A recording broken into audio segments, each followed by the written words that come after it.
Yes, that's nice. Now, where is it? Must be in here somewhere.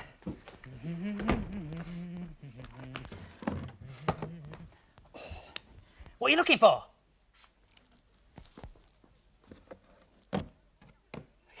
Alice Springs. Does she? Not she. Alice Springs is a town in Australia. That's what today's show's about. What, Australia or Alice? Australia? We're going to celebrate Australia's bicentennial in a bit. Bicentennial in a bit? Yeah. Do you know it's just over 200 years ago that Australia was discovered? Is it? Yes. A ship called something or other set sail from England under Captain... what was his name? Hook. That's right. Hook? Yeah. Didn't he go after Peter Pan? That's right. He was looking for Peter Pan and he accidentally found Australia. Oh. What about Cook? Oh, they didn't need one. They took sandwiches. ChuckleVision, ChuckleVision, ChuckleVision.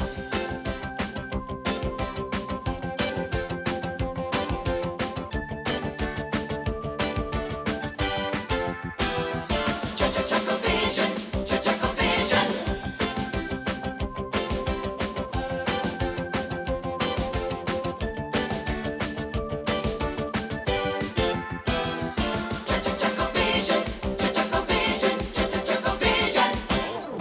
Hello, or as they say in Australia, good day, mate.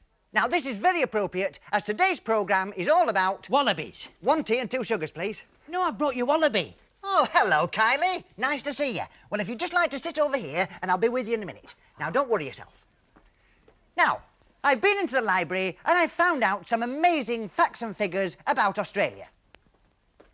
Come on. All right. Well, here in the library, I've found out some pretty amazing things. And later in the programme, I can promise you an Australian revelation. Australian Revolution? I've never heard of that. Not revolution, revelation. It means I'm going to tell everybody something that nobody knows about Australia. Cool, what is it? Oh, I can't tell you now, it's a surprise. Oh, I love surprises. Yes. Now, Australia was first colonised by Britain instead of Russia, because... It's much warmer. Because it's much warmer. In fact, most of Australia is just desert, which means that early British settlers got there and found they couldn't farm the land, which meant they had to live on little insects such as crickets. This soon became a national occupation and they soon had an international cricket team. Which leads us neatly into our next item, the Australia's Cup. Right now, the McChuckle brothers are talking via satellite to our ChuckleVision reporters down under.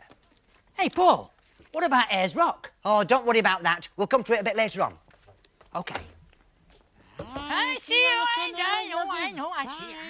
Hey, do you mind, Cobber? All the blood's rushing to our head here. Ah, to the heat. He's upside down. Hey, we're marooned, eh? Oh, aye, I see that. aye. I see you, Cobber. OK, aye, all right. Aye. There you are, mate. OK, Yeah. Thanks, mate. Yeah. Well, good day. Good eye. Now, before we get to the Australia's Cup, let's get one or two things sorted out. Most of you people over there think that just because we're living on the other side of the world, all us Aussies walk around on our heads. Ridiculous. Exactly. Ridiculous. As you can see, over here down under, we're just the same as anywhere else. Yeah, so let's hope that's got that lot sorted out. Yeah. Hey, what about the Australia's Cup? Oh, yeah, the Australia's Cup. Yeah. Here it is. It is. The Australia's Cup. Yeah. Well, very nice, isn't it? It is very nice. Tell you what, mate, I'm parched. Pour us a drink of milk. OK, Blue. On our heads. That's Yeah. ridiculous.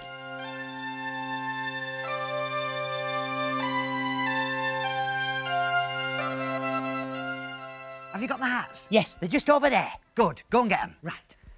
Now, let's take a look at typical Australian attire. I wish you'd make your mind up. No. When I say attire, I don't mean attire, I mean attire. Oh, silly me. Have you got the hat stand? No, I couldn't get a hat stand, but don't worry, I'll do it. Oh, right. Now, early British settlers were convicts, and they were sent to Australia for wearing woolly bobble hats. Hence the name, Pom. Yes. Now, although guilty of wearing silly woolly hats, they did make a valuable contribution to life down under. The hat with the corks. Now, you can see the similarity between the English pom-pom hat and the hat with the corks. They both help keep the flies off your face. Unless you wear your trousers on your head. Both very effective, but with the English pom-pom hat, it also helps keep the suntan off your face. Hey, it suits you, that. Out in the bush, the typical Australian would wear the hat with the corks with the herder's coat. Oh, I forgot that. Hey? What are you doing? I couldn't get a herd. Will one goat do? Well, now it's time for armchair theatre. Or as they say in Australia, now it's time for armchair theatre. Hey, what about Ayers Rock? Oh, don't worry, I won't forget Ayers Rock. Oh. Mrs. Philomena Hall's phone rang one breakfast time. Hello, Mrs. Philomena Hall's residence? Crackle, crackle, she heard. Then came a very faint voice. Cousin, Sydney, Australia, Adelaide, I'm arriving. Lunchtime. Can I stay? Relatives from foreign climes are particularly welcome. I didn't realise I had a cousin Adelaide in Australia. That'll show the Higgins next door. And so she put on her very best pink velour tracksuit and went out and bought a bottle of the finest Cyprus sherry. I can't stop to chat, she said as she passed Mrs. Higgins from next door in the street. Mrs. Higgins looked startled. Mrs. Philomena Hall never stopped to chat to anybody. I've a representative from the Australian branch of the family visiting later.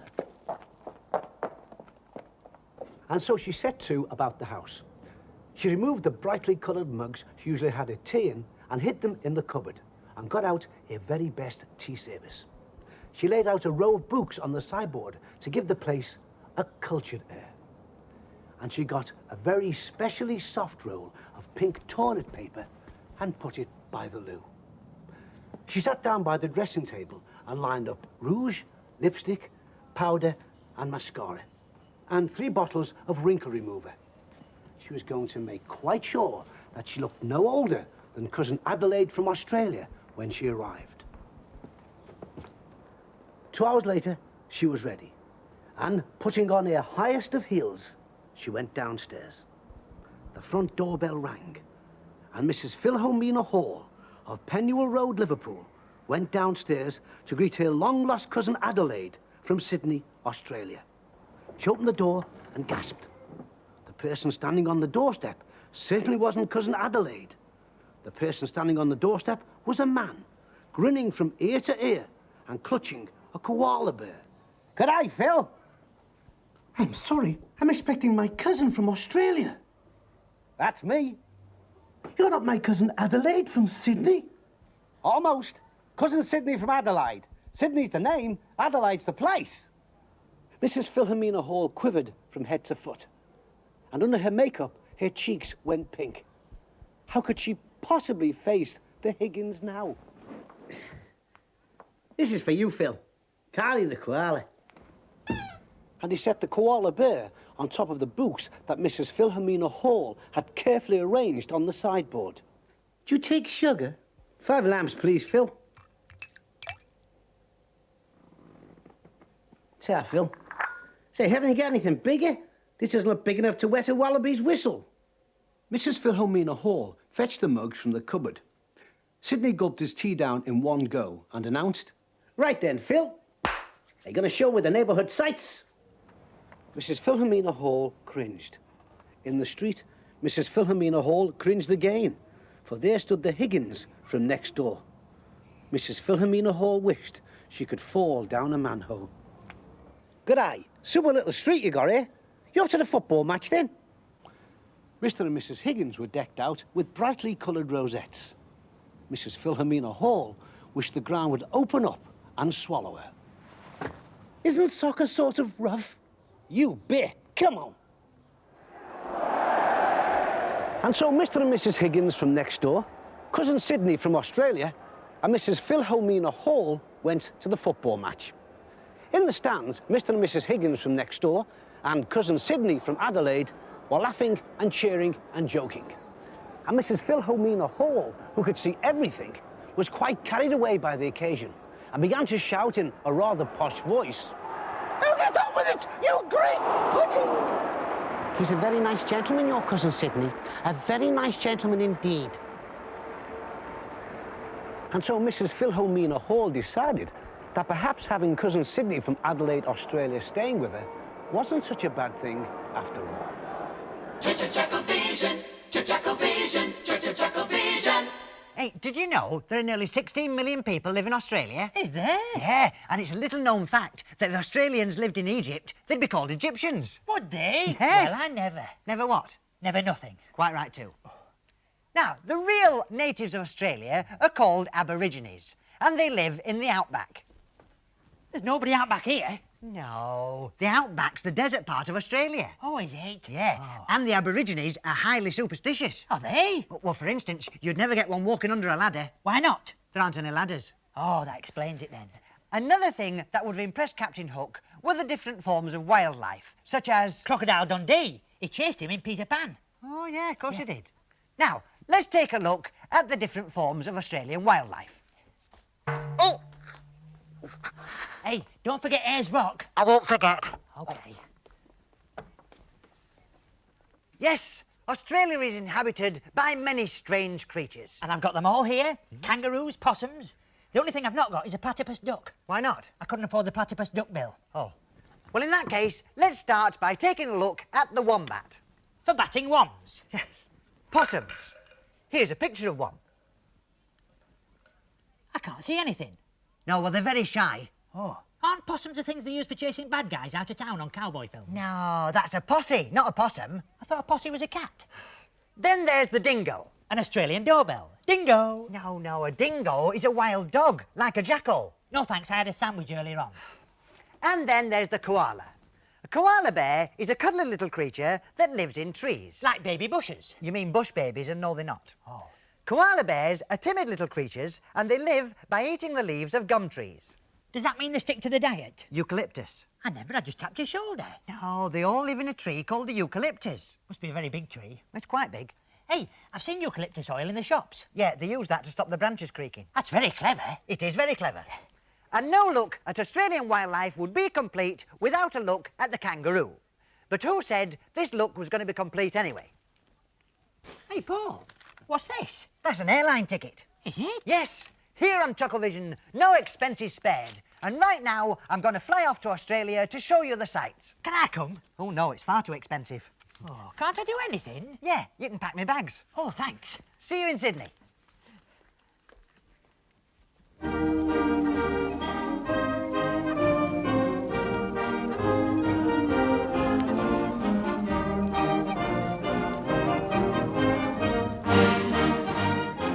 Hello, and welcome to a sweltering 180 degrees here out in Australia.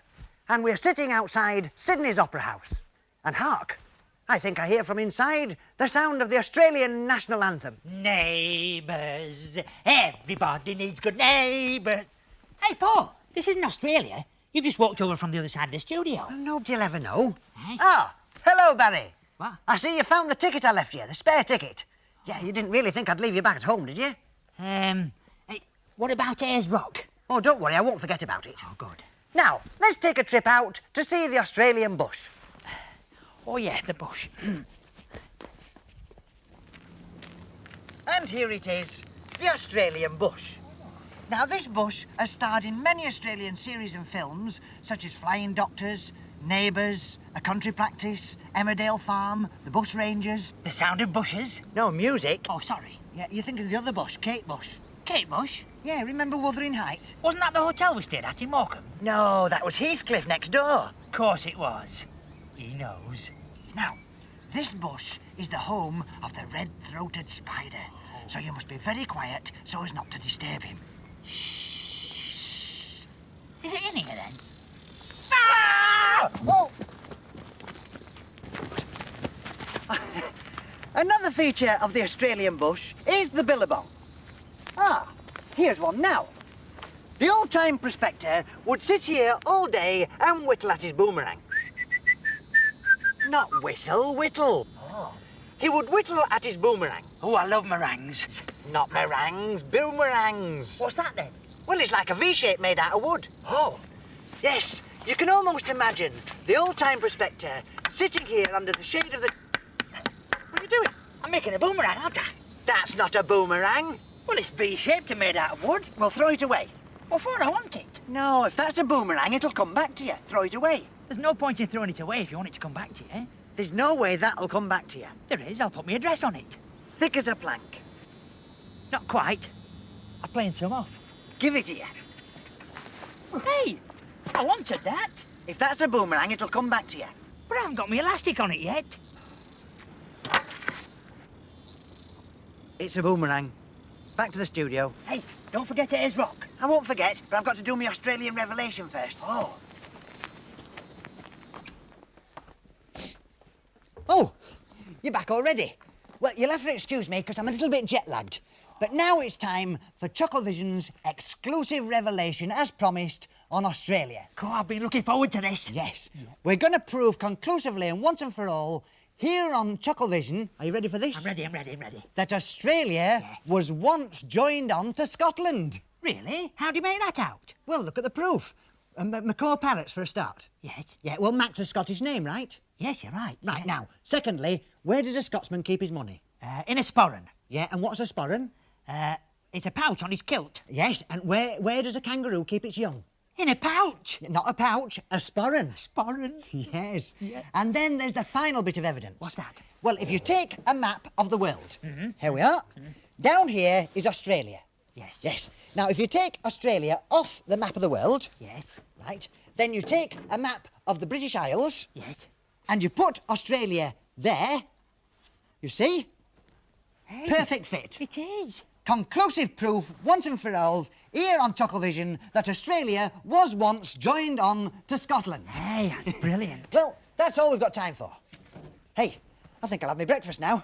Hey, we forgot Ayers Rock. Oh, don't worry. We passed a sweet shop on the way home. I'll buy you some then. But don't eat it all at once, you might get sick. Oh,